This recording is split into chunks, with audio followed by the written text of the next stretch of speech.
We're here at the port of Ashdod in Israel, just north of the Gaza Strip, where in the early hours of May 31st, the Israeli Navy boarded a ship from the so-called Free Gaza movement. As the soldiers rappelled down from a helicopter onto the ship, they were immediately attacked with lethal weapons, steel pipes, wooden clubs, and knives. This attack on the soldiers is the most salient point of information.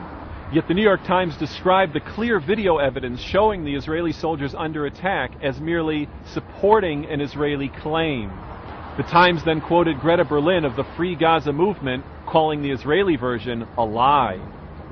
By presenting the two sides with equal credibility, the Times is apparently unable to distinguish between irrefutable video evidence and a lame and defensive verbal denial. The activists had clearly prepared their weapons in advance. The ship was well stocked with smoke bombs, an array of metal pipes, wooden clubs, axes, crowbars, fire bombs, and stun grenades, switchblades, and combat knives. Yet BBC quoted a spokesman of the Free Gaza movement brushing off the idea that activists possessed weapons as cheap Israeli propaganda. It's interesting that the activists' weapon of choice was the slingshot, evidenced by the enormous supply of slingshots discovered on the ship. This invokes the classic David and Goliath imagery, with Palestinians as the tiny stone-throwing David against the mighty gunships of the Israeli Goliath. No matter what the facts, media outlets seem unable to shake that narrative of Israeli aggression.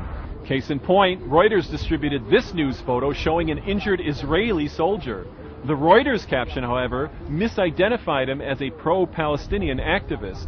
Reuters automatically assumed that the victim was pro-Palestinian and Israel was the aggressor. With all this lethal weaponry, how did the media portray the activists? The New York Times ignored this little reality, quoting a spokesman for the Free Gaza movement saying the activists were not military personnel, but were rather a group of artists, intellectuals, and journalists. Let's step back and ask a more basic question. Why would the people on this ship actively initiate a high-level, violent, and lethal confrontation with the Israeli military? What did they expect would happen? It sounds suicidal. Actually, goading Israel into conflict is a primary tactic of Hamas and its cohorts. It's what prompted Hamas to fire 10,000 rockets into Israel, until finally drawing Israel into battle, which produced Palestinian casualties and a PR victory in the form of spectacular media coverage. Likewise, the flotilla ships are a win-win for the terrorists. If Israel allows the boats into Gaza, then Hamas succeeds in opening a route to import deadly weapons. Remember when Israeli troops intercepted the Kareen A, a freight ship carrying 50 tons of Iranian rifles, ammunition, and missiles? On the other hand, if Israel stops the boats, then Hamas covers its bets with the knowledge that should civilians be harmed, Israel will be censured by Western journalists.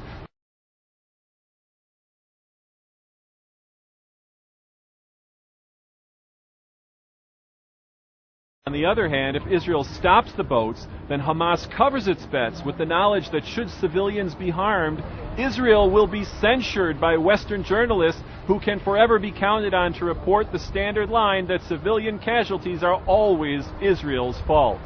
This tactic of goading an Israeli response reminds me of Rachel Corrie, the young American woman who went to Gaza to protect the tunnels used by Hamas to smuggle bombs and weapons.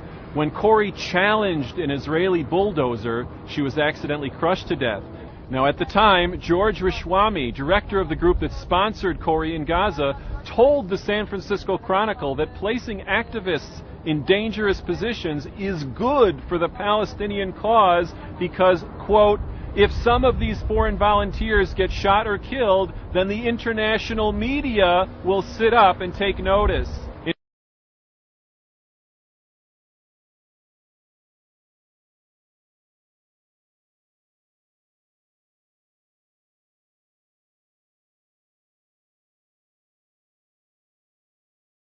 Chronicle that placing activists in dangerous positions is good for the Palestinian cause because, quote, if some of these foreign volunteers get shot or killed, then the international media will sit up and take notice. In fact, here's one of the peace activists telling of her willingness to die and how she sees this as a win-win. الآن نحن إما إحدى الحسنيين، إما الشهادة وإما الوصول إلى غزة. When I went first convoy, I wanted to be a shaheed. I wasn't that lucky. Second time, I wanted to be a shaheed. Didn't work. Third time lucky, inshallah, I'll be shaheed. Aguardaban para atacar a los soldados israelíes que abordaron el buque con gran cantidad de armas letales. Imágenes reveladas por el portavoz del ejército israelí dan muestras de cómo dichos activistas pretendieron linchar a los soldados. Entre las armas encontradas se destacan un rifle que fue disparado contra los soldados, hiriendo varios, por lo que estos se vieron forzados a devolver el fuego, lo que entre otros incidentes causó la muerte de 9 de los pasajeros. Barras de acero, martillos y cuchillos fueron también encontrados a bordo de la embarcación. A su vez, los soldados israelíes describieron frente a cámaras cómo fueron ellos golpeados por la turba cuando descendieron a la cubierta. También afirmaron que los activistas les lanzaron bombas incendiarias y granadas cuando intentaban tomar el control de la embarcación. To me, that this willingness to be killed is really an extension of the Hamas tactic of suicide bombings. A suicide bomber says, I'm willing to sacrifice my life in order to inflict damage on the Israeli enemy. Similarly, the activists on this ship initiated a violent confrontation, knowing full well that they would likely be killed, but they were determined to damage the Israeli enemy. Unlike a suicide bomber, however, whose success is measured by the number of Israelis killed, the goal of these activists was to damage Israel in the world's eyes using the media. I call them suicide activists. Their ultimate weapon is not a bomb belt.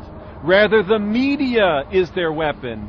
And these activists are willing to be killed in order to use the media as the weapon to delegitimize and demonize Israel. And this week, media outlets fell for it. Hook, line, and sinker. This is Shraga Simmons in Ashdod.